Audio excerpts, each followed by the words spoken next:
Hi friends, ನಂದಿದು early scan report. ನನ್ನ second ಬೇಬಿದು ಅರ್ಲಿ ಸ್ಕ್ಯಾನ್ ರಿಪೋರ್ಟ್ ಇದು. ಅರ್ಲಿ ಸ್ಕ್ಯಾನ್ನ 6 ವೀಕಿಂದ 8 ವೀಕ್ಸ್ ಒಳಗಡೆ ಮಾಡ್ತಾರೆ. ಇದು ವೆರಿ ಇಂಪಾರ್ಟೆಂಟ್, ಮಾಡಿಸ್ಲೇಬೇಕು. ಯಾಕಂದರೆ ಇವಾಗ ಜಾಸ್ತಿ ಎಕ್ಟೋಪಿಕ್ ಪ್ರೆಗ್ನೆನ್ಸಿ ಎಲ್ಲ ಆಗ್ತಾಯಿದೆ.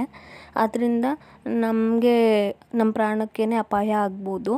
ಅದಕ್ಕೋಸ್ಕರ ನಾವು ಮುಂಚೆನೇ 1.5 ಮಂತ್ದು ಪ್ರೆಗ್ನೆನ್ಸಿ ಸ್ಕ್ಯಾನ್ ಮಾಡಿದ್ರೆ ಒಳ್ಳೆಯದು.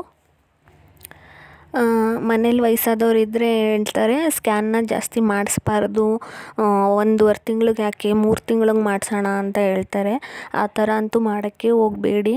ಮುಂಚೆ 1.5 ತಿಂಗಳಿಗೆ ಮಾಡಿಸಿದ್ರೆ ನಮಗೆ ಒಳ್ಳೆಯದು. ಏನು ಮಗು ಯೂಟ್ರಸಲ್ಲಿ ಬೆಳೀತಾ ಇದೆಯಾ ಇಲ್ಲಾಂದರೆ ಫೆಲೋಪಿಯನ್ ಟ್ಯೂಬಲ್ಲೇ ಇದೆಯಾ ಅಂತ ಚೆಕ್ ಮಾಡ್ತಾರೆ.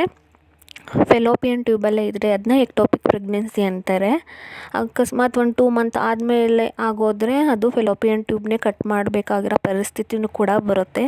ಅದಕ್ಕೋಸ್ಕರ ಅರ್ಲಿ ಸ್ಕ್ಯಾನ್ನ ಮಾಡಿಸ್ಲೇಬೇಕು.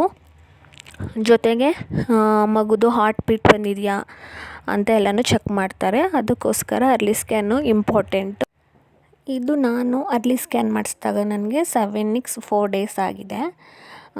ನೋಡಿ, ಯೂಟ್ರಸಲ್ಲಿ ಸಿಂಗಲ್ ಇಂಟ್ರಾ-ಯೂಟ್ರೈನ್ ಜೆಸ್ಟೇಷನಲ್ ಸ್ಯಾಕ್ ಅಂತ ಅಂದರೆ ನಂದು ಒಂದೇ ಗರ್ಭಕೋಶದಲ್ಲಿ ಒಂದು ಮಗು ಇದೆ. ಸೆಕೆಂಡು FHR ಅಂದರೆ ಮಗುದು ಹಾರ್ಟ್ ಬೀಟ್ ಬಂದಿದೆಯಾ ಅಂತ ಚೆಕ್ ಮಾಡ್ತಾರೆ. ನೋಡಿ, FHR ನನಗೆ 156 ಇದೆ.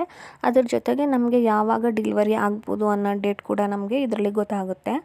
ಅದಕ್ಕೋಸ್ಕರ ಅರ್ಲಿ ಸ್ಕ್ಯಾನ್ ಇಂಪಾರ್ಟೆಂಟು. ಪ್ರತಿಯೊಬ್ಬರು ಕೂಡ ಅರ್ಲಿ ಸ್ಕ್ಯಾನ್ನ ಮಾಡಿಸೋದನ್ನ ಮರಿಬೇಡಿ.